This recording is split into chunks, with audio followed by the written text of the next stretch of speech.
My guest came from Tokyo, Japan. So me came from Tokyo. I'm a famous driver, Tokyo Drift.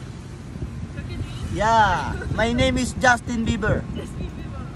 My service name, Philippine Lamborghini, 1000cc. Konnichiwa. Hatsui. My guest from Japan. Take a look. Japan. So, name, Iwataro Uchiyama. Donate 60,000 bags of cement to rebuild the church. Yeah.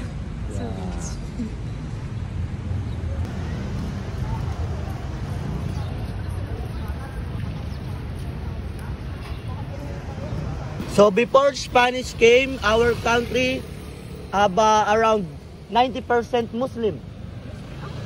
Then 1521, Spanish baptized us to become a Catholic. And because of him, named Philip. Philippines. Named after him. Ah, really? The name of our country. Yeah. Iris ba to? Pampaw to. Punasan muna natin. Konnichiwa. Beautiful. Yeah.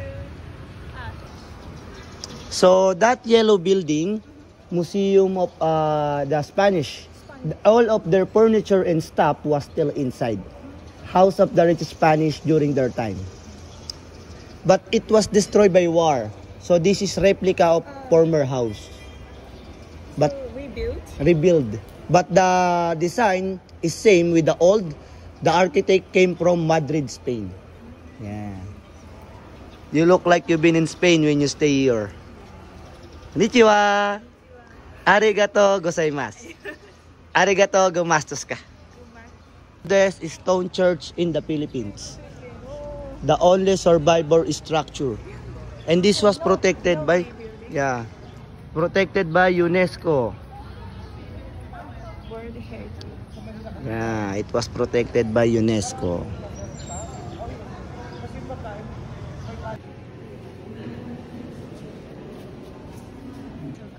So this one is San Agustin Church. You must take a look at the ceilings. It looks like a sculpture, but that's only a paintings. I don't know how to create.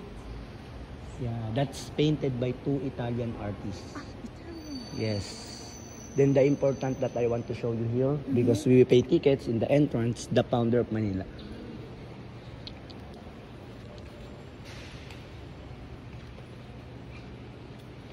Thank you, Lord, sa lahat ng biyaya. So here, that's Miguel Lopez de Legazpi. Who is he? The founder of Manila.